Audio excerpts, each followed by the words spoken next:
The Fire Within by Chris DeLacy. The chapter is David Unpacks.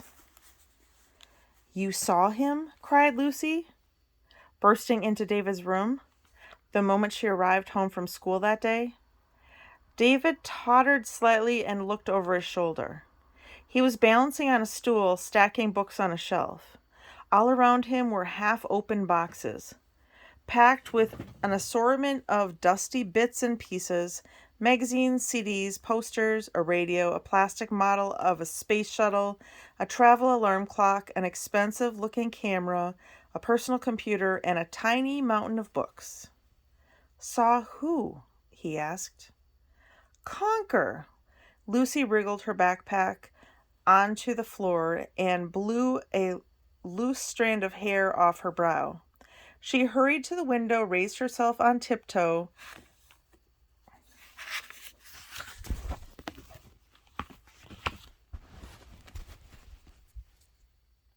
and peered intently into the garden. "Mom told me," she continued, practically breathless. "You fibbed to Mr. Bacon. You said you saw a rat, but you really saw Conker." David blew a cloud of dust off a book. "I saw a squirrel. I couldn't swear it was Conker. He was pretty far off, near Mr. Bacon's pond. Conker's the squirrel with one eye, isn't he?"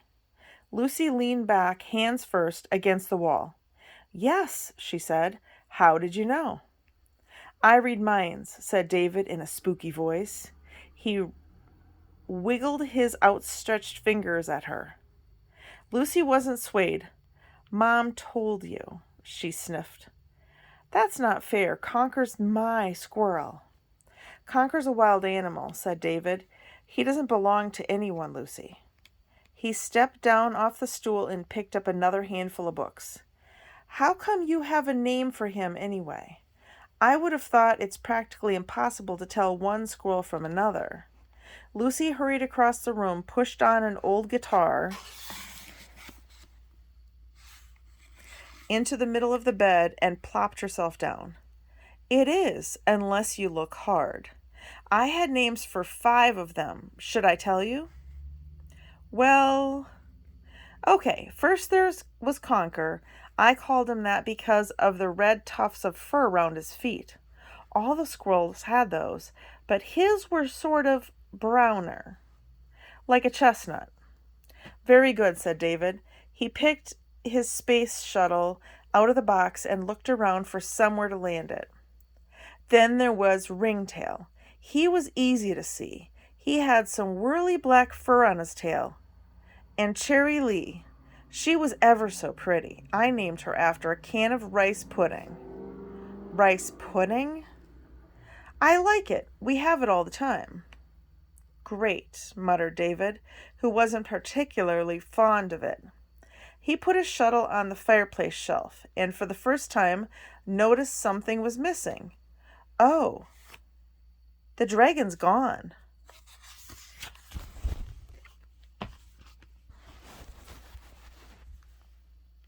Lucy nodded, pulling up a sock. "Mom must have taken him back to the den." "Why? I liked him." Lucy turned and glanced at the open window. A warm breeze was rippling the curtains, making the wind chimes tinkle softly.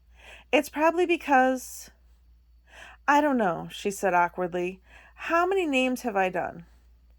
"Conker, Ringtail, and Cherry Lee," muttered David, wondering why Lucy had looked at the window. Seeing nothing out of the ordinary, he shrugged and continued unpacking. "I forgot Shooter," Lucy prattled on, prying the flaps on a box beside her.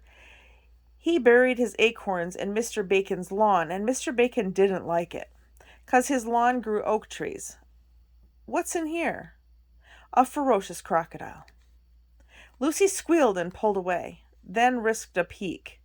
"It's books," she pouted. "Good job," said David, tapping her nose. "Or this might have been bitten right off." He put some ring binders on the bed. "What was the 5th squirrel called?" Lucy almost leapt into the air as she said it. "Birchwood. He used to chase the others away.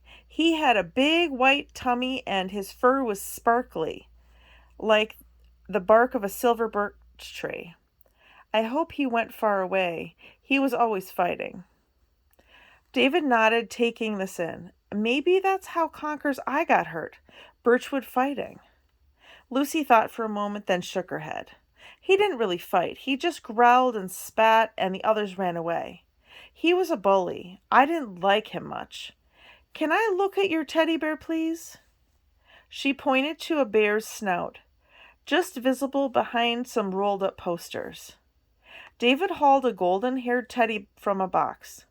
What's his name? Winston. Be careful. His left ear's loose. Lucy gave the bear a cuddle. Does he sleep in your bed?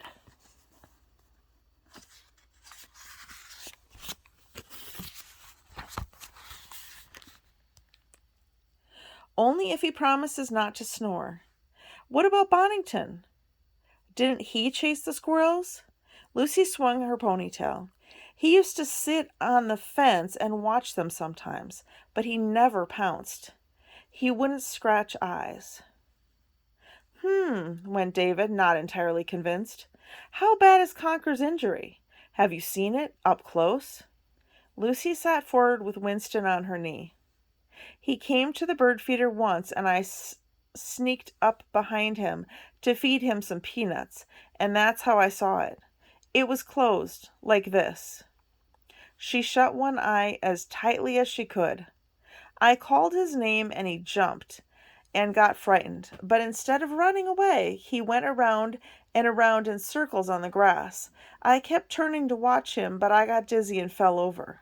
When I stood up again, he wasn't there. He went around my legs 3 times. No, 4. Are you going to help me rescue him?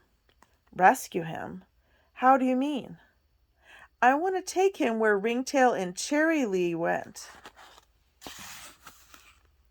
The tenant sputtered with laughter. Lucy, you can't go catching wild squirrels.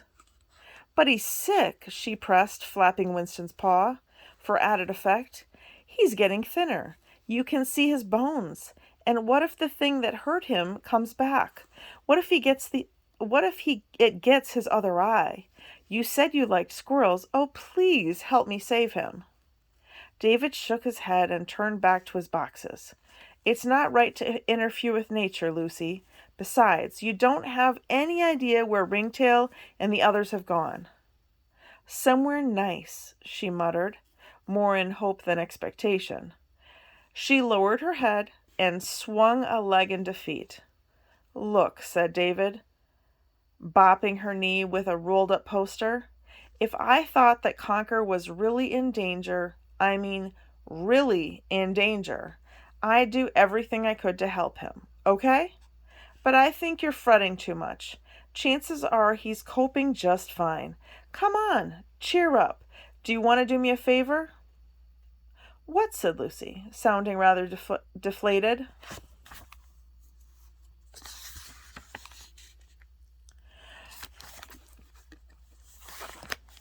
Run and ask your mom if I can borrow a duster. Lucy shook her head. She shouldn't be disturbed.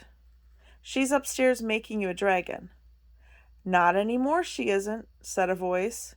Liz came bumping through the door, carrying a tray of tea and cookies.